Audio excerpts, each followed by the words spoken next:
Today on an all-new Dr. Phil. This video, I'm going to do what's in my beach bag.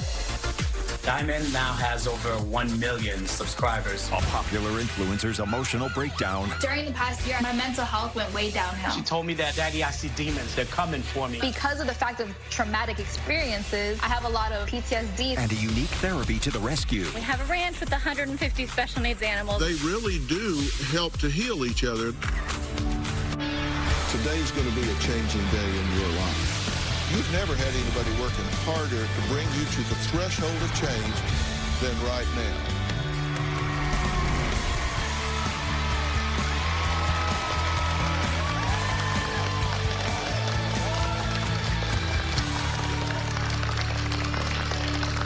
Well, what I'm about to show you may seem to come out of left field, but I promise you that this footage of me hanging out with cows, goats, pigs, at a country farm will all tie into the main story today.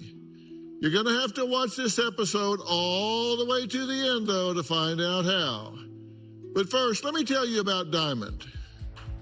At 19 years old, this student appears to have it all. She goes to college while also working and living on her own.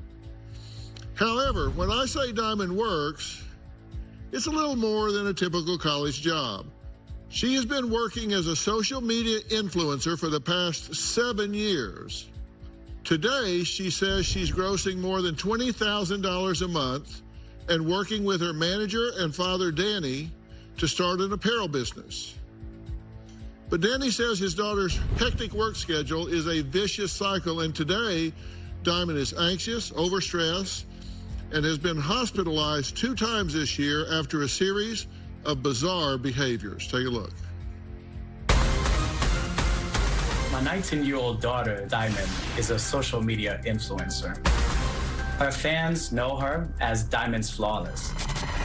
Hey guys, it's your Diamond's Flawless, and I'm back with another banger video. Diamond has over 1 million subscribers on her YouTube channel and about 745,000 followers on her Instagram. She has a contract with a clothing company that pays her $64,000 a year. She also averages about $10,000 a month on her YouTube channel. Being her manager, we're like a team. Her money is my money and my money is her money. Her social media career started when she was just 14 years old. I went shopping today, so I need to show you guys what I got. At age 16, she was on MTV's My Super Sweet 16. I can't believe this is mine. The pressures of fame have given her a lot of anxiety. It's gotten very tricky for her to know the right balance with her social media. She needs to be okay not performing at the level that she normally performs at. It's a battle for her. If she doesn't get help, I'm afraid that she might have a nervous breakdown.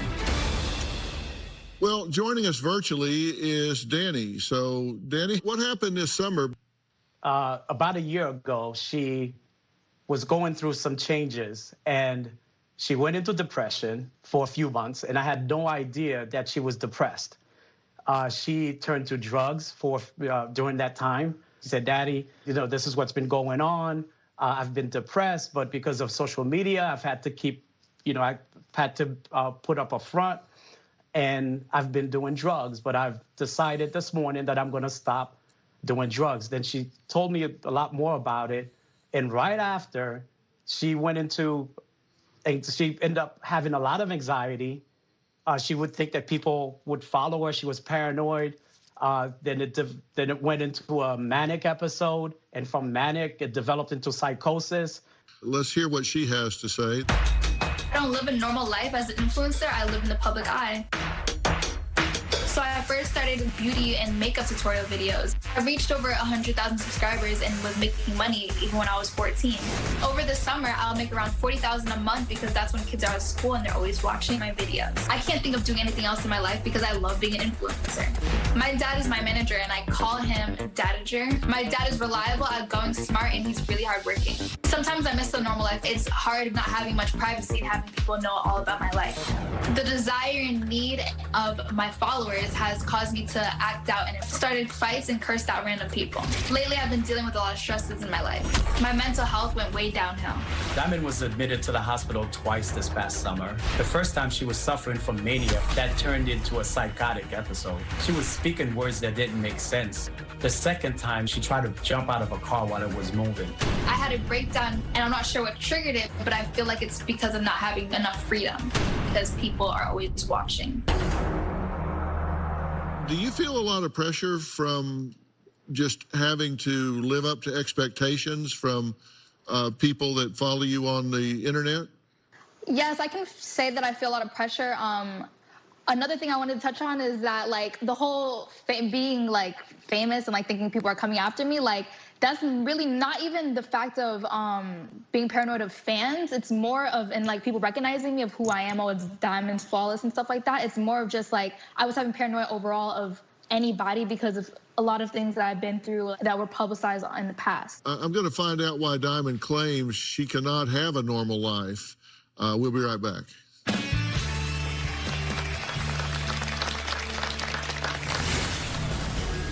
I hate to see you wall yourself off. Some people might be intrigued for the first 5 minutes, but then after that, you're just one of the gang. No, that's not true. Diamond's definitely going through a bout with paranoia right now. Diamond will tell me sometimes that she thinks someone's following her. She thinks it's someone that's trying to harm her. When they roll down their window, it happens to be a fan just trying to say hi. She even had me tint her windows darker so that people wouldn't be able to see her in her car. Well, Danny is understandably extremely proud of his 19-year-old daughter, Diamond, and the career that he's worked with her on in social media. He's worked as her manager for the past 5 years. However, now he admits Diamond has been suffering from a great deal of stress. Diamond, I'm curious about the word that you're using, paranoia. I think you're wanting to make a distinction here, and let me see if I understand you right. You're saying you're not feeling like you're being followed because you're just so famous that people are just following you everywhere. What you're saying is you feel threatened or followed not because of that, but because of relationships you've had in the past that have been problematic for you. Exactly. Because of the fact of traumatic experiences, I have a lot of PTSD. You say that you don't live a normal life and that you can't, like, be in college or a sorority like normal people can be. Why is that? No. It's too many people that, it is actually a lot of people that do recognize me and have, like, you know, I have a lot of fans. So I can't really be in college, in a college atmosphere where it's just like, oh, I'm outside, like, hanging out with my friends, going to parties and stuff like that, because I've tried to my first freshman year, and people really do, like, attack me, like, Diamond, hi, nice to meet you. Or, like, people will ask me about my relationships. You know, having been in the public eye for the last 25 years, I can tell you that you may not have as many people that recognize you as you might think. I mean, there are 30 plus million people in America, and you have 1 million people that follow you on the internet. So you really can have genuine friends, and I hate to see you wall yourself off from that, because you know, some people might be intrigued by that for the first 5 minutes, but then after that, you're just one of the gang. No, that's not true. Well, actually, it is true. YouTube people think that they're in your lives. I don't know if that's, like, you guys are not aware of that.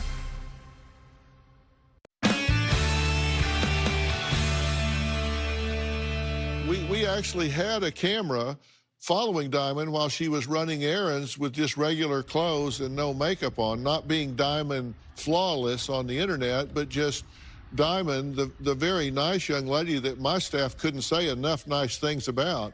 This doesn't seem to me to be terribly intrusive to your life, But I mean, here you're standing there. This girl's, she doesn't bother you at all. You're driving around in a billboard, and still nobody seems to be bothering you. So it looked like you have the ability to be very normal and separate your two worlds. I'd like to now ask my good friend, life coach Mike Baer, to join the conversation. Now, Mike is also CEO of Cass Centers, and he's the author of Best Self, which New York Times bestseller, Best Self, and soon to be released One Decision. Now, Mike has plenty of experience working with celebrities and understands balancing everything. Mike, what do you say to Diamond about how to balance all of this out and give herself some relief so she can enjoy her life? Well, both of you may not like this answer, but I probably would start off by restructuring the management of this dynamic, because this dynamic isn't working. And also, it's very rare that talent would have their parents as managers. Right around 20 to 21 years old is when they start to break free, typically, and really define themselves. Diamond, what's the situation in which you're the most comfortable and at ease? Probably being with friends, like being around people that I'm comfortable with and like can trust. But when it comes to like having the stresses of, okay, people always are in your personal life. YouTube people think that they're in your lives. I don't know if that's like you guys are not aware of that, but when you're a YouTuber, it becomes like people feel like they know you for who you are, like they know your everyday basis and everything like that. So it's a little bit different, and I am very interactive with my audience. Yeah, because you expose so much of your personal life. We need your help, Dr. Phil. I want Diamond and her dad, Danny, to stick around and carefully watch the next few segments, because part of the plan is going to come at the end of the hour. So stay tuned.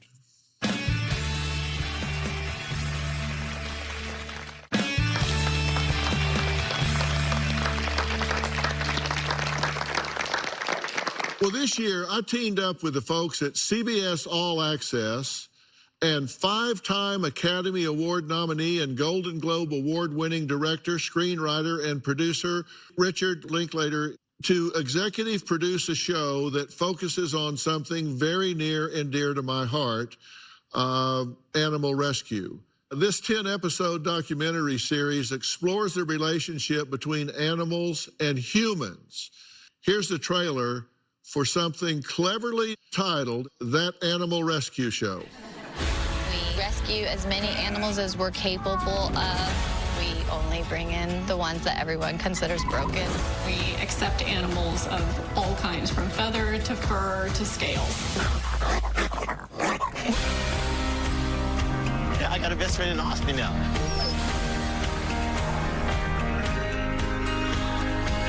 This Austin prison program is really unique. Most of the women in the prison don't know what the dog's going to do for them yet. I've had multiple people tell me that this has saved their life.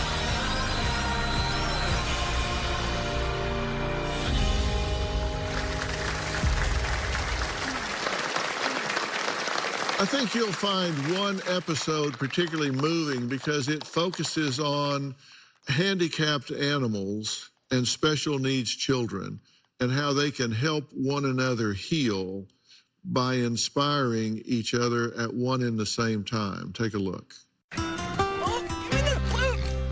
Safe in Austin is a rescue animals rescuing children, but basically it's just a family. The animals that come here come from severe abuse or have special needs of some sort, and then we invite children who also come from any form of abuse or special needs out to the rescue to touch and love and heal alongside the animals. Good boy, Anna. Hey, Fitzy. Gretel is blind in her right eye, and her brother Hansel is missing his left eye. They're great ambassadors for some of our blind kids that come out. She's a pony, so she's really short. Safe in Austin was started because I have a son with autism. So I started doing my own research. By some grace, the words autism service dog popped up. I Googled every single place in the United States that trained service dogs and sent them all this crazy letter. I got an email back And it was about an autism service dog that had been trained for another little boy. That family decided that she wasn't good enough, so she was gonna be a discount service dog. And she said her name is Angel. And I just like burst into tears, and I just knew instantly. We walked into the hotel room, and the two of them went off together. It was always amazing to see that when Jackson was scared, when he was having a hard time, that she would jump up on the bed. He always had a knack for being able to tell when he needed her. We brought her home, our little discounted Angel, which I just find so ironic now that we only bring in the ones that everyone considers broken. I think it was a miracle, and the point of what we do now is to spread that to as many people and animals that need it. Well, I was so inspired by Jamie and her family's story that I decided to head down to Safe in Austin. Well, hello, hello. Welcome to Crazy Town. It's so nice to meet you. That's Francis. How you doing, Francis? Well, how'd you get into this? I have 3 awesome kids, one of which has autism. Good to meet you guys. I feel like I know you. This is Jackson. Good to meet you, Jackson. I looked into service dogs for autism, and we ended up hearing about this dog appropriately named Angel. Jackson was actually self-harming before Angel came in, right? The very last time that Jackson did any kind of breakdown that was self-harming was 8 weeks after bringing Angel home.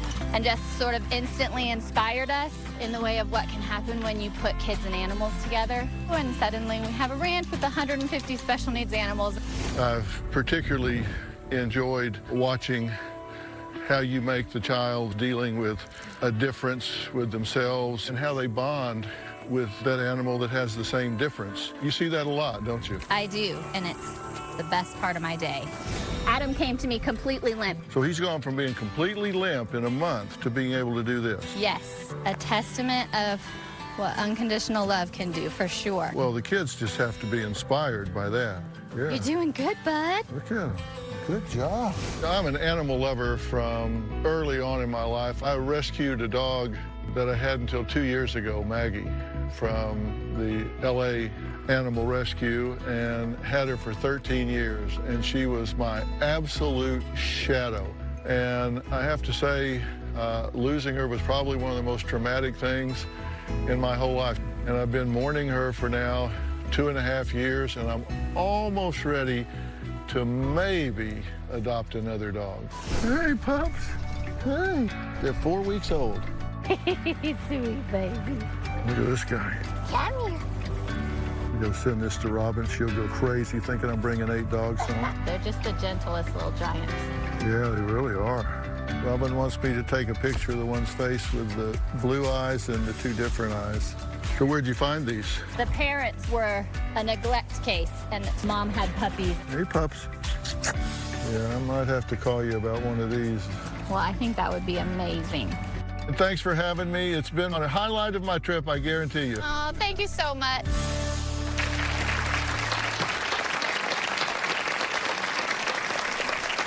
Well, I did not expect this to happen when I visited Safe in Austin, but let's just say, well, I didn't return to Los Angeles alone. Well, we have 2 new additions to the family. These are 2 new rescue pups that we got. This is Blue.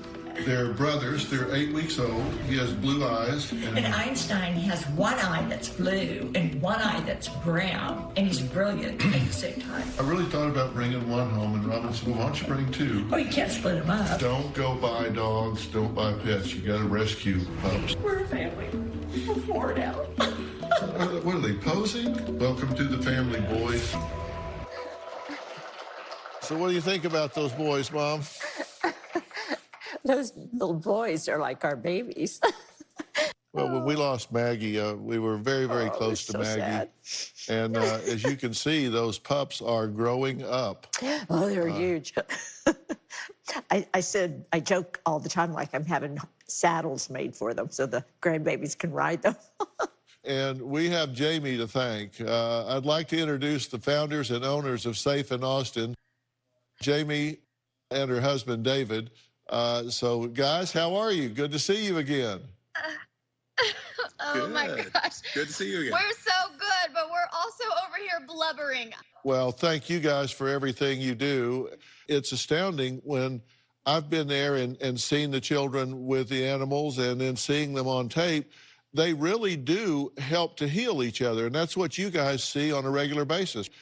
And you do a great job of it. And, you know, our pups have gotten bigger, and so has one of yours.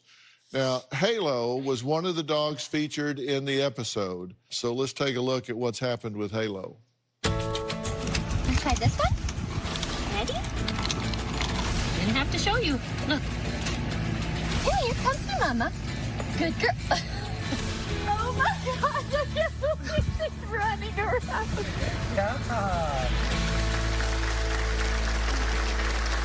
Can you believe it? So tell us who you've got in your lap there. This is Pixie. Pixie has a broken spine, and so she, when she's out moving around, she gets to live in her bright pink wheelchair. Right. And, She's one of our 4 wheelchair dogs. and let me tell you, she's fast. I can attest to that. She is quick. So how does Diamond fit into this mix? Well, that will all be revealed when we bring her back into this equation next. Texas,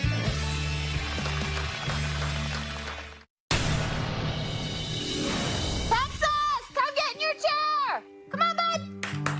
Come on, buddy. Texas, get your chair. Texas here has something called mega esophagus. While our esophagus contracts to move the food and liquid down into our stomach, his does not. So in order for him to eat or drink anything, he needs to be in this special chair. The chair keeps him upright and basically uses gravity to help move the food and water down into his stomach. And he has to stay there for 30 entire minutes. So in order for it to process through. But he does a great job. Him and his chair are very close. Everybody that meets him loves him. Well, I'm here with Jamie and David, who are owners of the Animal Rescue Safe in Austin, and they are also featured with their family at their ranch with all of their animals in one of the 10 episodes in the docuseries, That Animal Rescue Show, which premieres tomorrow on CBS All Access. Diamond, are you there? I'd like to bring you and your dad back into the mix here. I would like to invite you as our guest to go to Austin and spend a few days at Safe in Austin with these animals and get to know them and use your platform to help me promote my platform, which is about animals and rescue and all the important things that we need to not forget about these animals. I think it would be a great experience for you, and I think it would give you another dimension to what you do and the message that you deliver to people. And I'll make it an open invitation, but whenever you can and will, I would love to fly you right into Austin and have you spend a few days with these folks working with their animals. You think you could do that? Yes, that sounds very good. Thank you. And Jamie, you and Dave would love to have her, right? Oh, absolutely. Oh my gosh, of course. Just come out and take a breath. That's all. Okay. Just come out and get some love from some animals and take a breath. You totally deserve it. Thank you. Danny, Diamond, I want to thank you both. And Jamie and Dave, I want to thank both of you guys. And I look forward to all of y'all meeting very soon and spending some time with these very special animals. All right, coming up, we have a special reunion between a mother and her babies that you do not want to miss.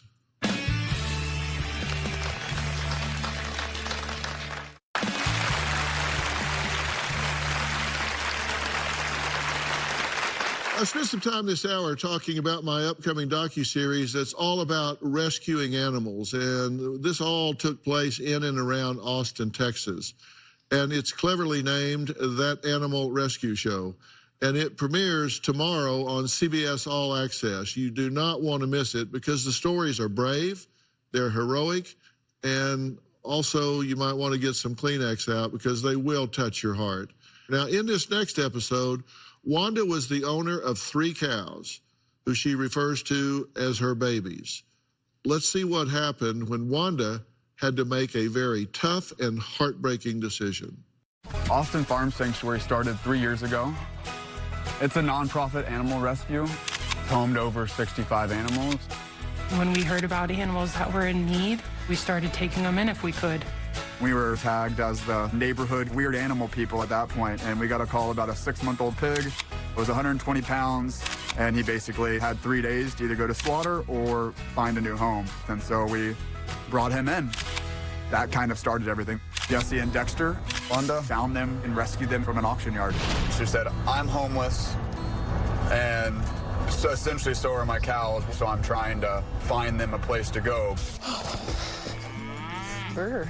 Good morning. Yeah, I'm Angela. I'm Wanda. Thank you for putting so much effort into making sure they can find a home. And you were saying something about Jesse's eye as well, I guess. Yeah, she's blind in one eye. Somebody shot it out. Oh, he's so little and furry. Yeah, he was premature. A friend of mine stopped at the house and said there was a calf down. It was just born, and the mama wouldn't have nothing to do with it. And how'd Sydney come about? Sydney was an accident. Jesse was staying with some friends while I was getting the pen and everything built, and his bull decided to come knocking. And he knocked one barbed wire fence down and jumped the other one. Jeez. Do you know what your next step is? Are you figuring that out? No clue. Yeah. I mean, I may be end up living in my truck. Hey. Man. Shut the gate, shut the gate. Wanda, you're the best. Thanks for trusting us with your babies. Hey, I'll take good care of them. We will, promise. I feel real good about where they're going. And I know my animals will be okay. And I'm only doing this because it's what's best for them. If I was doing what was best for me, I'd keep them.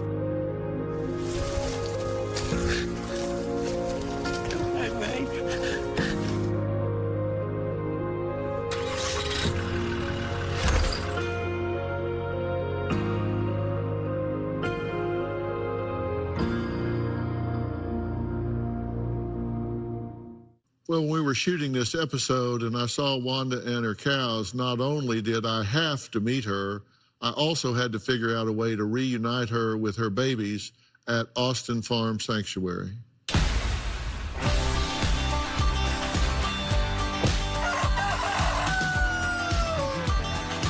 Oh, here's our first coat. This is Cookie. What do you say, Cookie? She's really mellow. Well, it's amazing what you're doing. Thank you. Thank you. How did y'all get in touch with Wanda? Facebook Sanctuary Grapevine. Somebody had posted, they had heard about these cows that were in need, so we reached out to Wanda and then heard more about the story. And it wasn't just somebody looking to rehome 3 cows, it was Wanda, this person who had just gone through all these trials and tribulations, just finding a place for her babies to land. Everything she did to save them in the first place is just amazing. It really... Heroic. Don't mind me. Yeah, I want to be more like Wanda, you know? Exactly. Well, God bless what you're doing. Thank you, sir.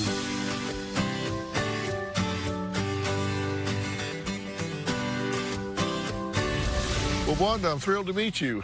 It's nice to meet you. So how long's it been since you've seen these cows? January. You made a courageous decision.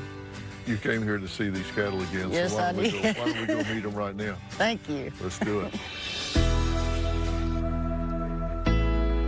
Your baby. Kissy May. Kissy May, what are you doing? Tell me about this one. She's still beautiful. This is her favorite spot right here. Dexter Ray. Fat boy. Yeah, that's the premium. Wow. And Sydney's just wondering where the bites are. Yeah. He's gotten large. It was very hard for me to give up my cows. They are part of my family. And they helped me through a lot. Jessie May. I'm so happy to be down here to see them again. I just hope they hadn't forgotten me. I just miss them every day. Well, I'd like to introduce 5-time Academy Award nominee and Golden Globe Award-winning director, screenwriter, and producer whose films include School of Rock, Boyhood, and the Before trilogy. He's also the executive producer and director of That Animal Rescue Show, who I worked with on this docuseries for CBS All Access. Please welcome Richard Linklater. So thank you so much for joining us. How's it going, Phil? Pretty good, Richard. This has turned out to be a really amazing docuseries. I think it's exceeded both of our expectations when we started into this project. How do you feel about it now that we've got it in the can? Oh, it's everything I hoped it would be. You know, it's just such a great portrait of all these wonderful people. And I think it really gives people a chance to, you know, you think most Americans don't have any contact with animals outside maybe a dog or a cat, but this show really puts them in contact with not only farm animals, but, you know, wildlife, animals of all kinds. Was there any episode or any animal that really stuck out to you throughout the series?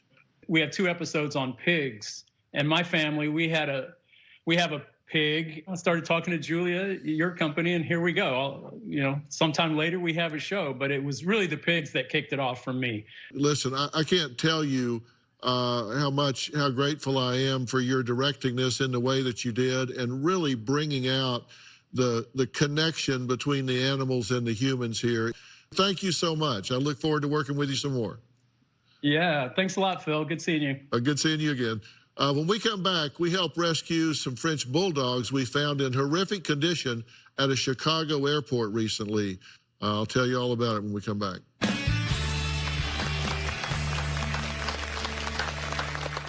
My next guest is someone who I call a real friend. Illinois Congressman Mike Quigley, who recently stepped up to help save 20 French bulldogs after they were abandoned and so badly neglected at O'Hare Airport. Now, for a dog lover like me, this story was both horrifying and heartbreaking. Take a look. 15 French bulldogs discovered in an empty warehouse without food or water at O'Hare will be staying in the United States for now. There are 15 in all. Police say they came from Jordan, but couldn't be released to their buyer because of bad paperwork. A Good Samaritan spotted them. Chicago French Bulldog Rescue says the dogs were in bad shape. An animal rescue group is refusing to turn them over for deportation. Last week, the federal government demanded the group return the dogs. Today, we learned Senator Tammy Duckworth stepped in, and the dogs will stay until a court hearing later this week. Congressman Mike Quigley made sure these dogs were given proper health care and proper treatment. Please welcome Congressman Mike Quigley, who is joining us from Chicago. Congressman, welcome. It is great to be here. Thanks, Doctor. Thanks for your advocacy for our furry friends and the whole gang. My son Jordan's had a French bulldog, and he is a real strong animal advocate. He and I got involved. Where are things now? On the Friday before our puppy friends were going to be shipped back to Jordan, I got an urgent call from our friends at Paws, a shelter here in Chicago, letting me know what the situation was and what needed to happen. The good news is right now the dogs are under quality care. They're being loved. They're in quarantine. We learned that about 50,000 people signed a petition to help those French bulldogs. They told us that about that many people have expressed an interest in adopting those dogs. These dogs came in from the Middle East. Were they smuggled in, or what? How did they get in here? Look, they came in through a reputable airline. The problem is it was an irreputable breeder. If people want a breed-specific dog, there are breed-specific rescues for every dog in the country. Every type of dog. There are reputable breeders, but they began right here in the United States where they can be checked out very thoroughly. If people buy puppies online or deal with internet pet sales, there's a really good chance they're being scammed or the animals are coming from someone who mistreats them, and you have no idea what kind of puppy mill they're coming out of. And these pups wound up in an empty warehouse, and they were in their own urine and feces for, I think, 4 days, no food, no water, just set aside, and they were in terrible condition. One died. So now we're looking at videos of them, and they're doing so much better at this point. When I first heard about this, I picked up the phone immediately and called my dear friend Madeline Bernstein, who is someone that I want to mention that has been pivotal in my fight for animal rights. When I adopted my dog Maggie years ago, Madeline was involved with that process. She was also one of the first people I was in contact with about this issue in Chicago to find out what was going on. And she is the president of the Society for the Prevention of Cruelty to Animals here in Los Angeles. She's a frequent speaker and commentator on issues relating to animal welfare, ethics, and law enforcement. She advocates for the humane treatment and respect for animals, and she's the author of the book Designer Dogs, an expose inside the criminal underworld of crossbreeding. And it really sheds lights on why adopting a dog is so important and the dangers of designer dogs. Madeline, it's good to see you again. Good to see you too. You wrote the foreword for that book, so thank you again. Yes, I'm so happy to do so. As Congressman Quigley was just saying, you get scammed if you're on the internet dealing with these puppies that are coming in from overseas. And there is so many dogs that need adopting at the local shelters around the United States, right? Well, of course, and the scams just increased with the COVID situation because people figured that since adoptions were up and foster care was up, that now's a really good time to dump poorly treated dogs on people not only in America, but other parts of the world. This is unfortunately a very typical thing. The paperwork is usually forged. And the holdup is never the welfare of the dogs. The holdup is always who's paying for these dogs. Is it the broker or potential buyers? Are the airlines responsible? And so the dispute also becomes very sticky and it gets very, very ugly very fast. Yeah, and Congressman, what's the call to action? What needs to happen here? Well, I think the first is educating about how to get your puppies, but legislatively in government, what happened in O'Hare can't be allowed to happen again.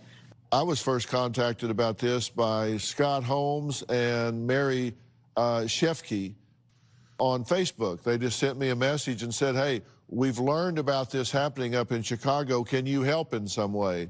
And that's when I reached out to Madeline to verify what was going on, and then Congressman Quigley, because he's in Illinois and Chicago, and we got the ball rolling, and that's how things got underway. So, Congressman, thank you so much for doing what you did to get this thing turned around for these pups. Their lives have just been saved. And Madeline, thank you so much for everything you do. The care of the French Bulldogs will be costing the dog rescue a total of $40,000.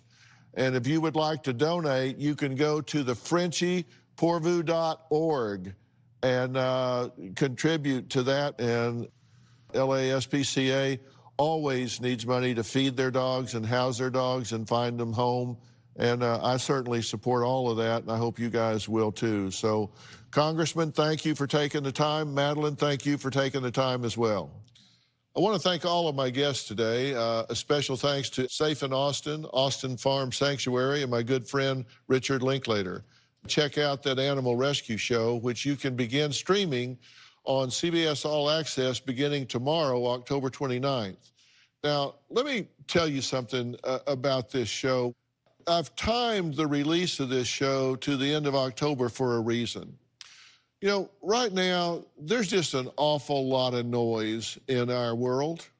And I'm telling you, there's something about this show that I think is going to change your life. It's going to change your heart. It's going to give you a chance to take a deep breath and go, you know what? If I had a confidence crisis about human nature, it's kind of restored. This kind of brings me back to what life's supposed to be all about, and that's about caring for somebody besides ourselves. And I really think you're going to be inspired by this. I think you're going to have some laughs. I think it's going to be, I don't know, just a reminder about what we're supposed to be all about. So do me a favor, do yourselves a favor, and watch that animal rescue show on CBS All Access. I want to let my audience know that CBS All Access is providing 6-month commercial-free access for our virtual studio audience today, so all of you can check out that animal rescue show starting tomorrow, October 29th, only on CBS All Access. For more information about today's show, log on to drphil.com. You can also follow me on Facebook, Twitter, Instagram, and don't forget to subscribe to Robin's podcast, I've Got a Secret. A special thanks to Coach Mike Baer for being here and helping out with Diamond. Coach, thank you so much. I appreciate all of that. We'll see you next time. Stay safe.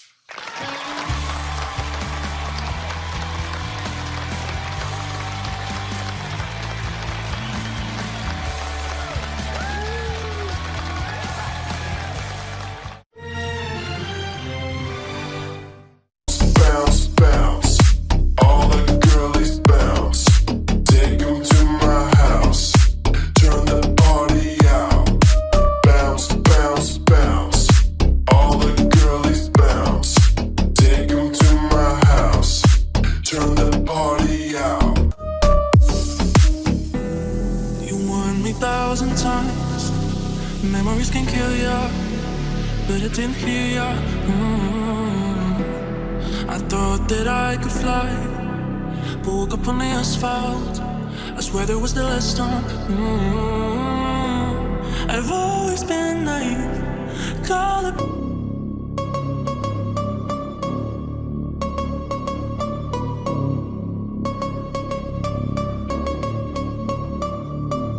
Ooh, you know we gon' get it. Ooh, you know we gon' get it. Ooh, you know we gon' get it. Every day and night, that's right.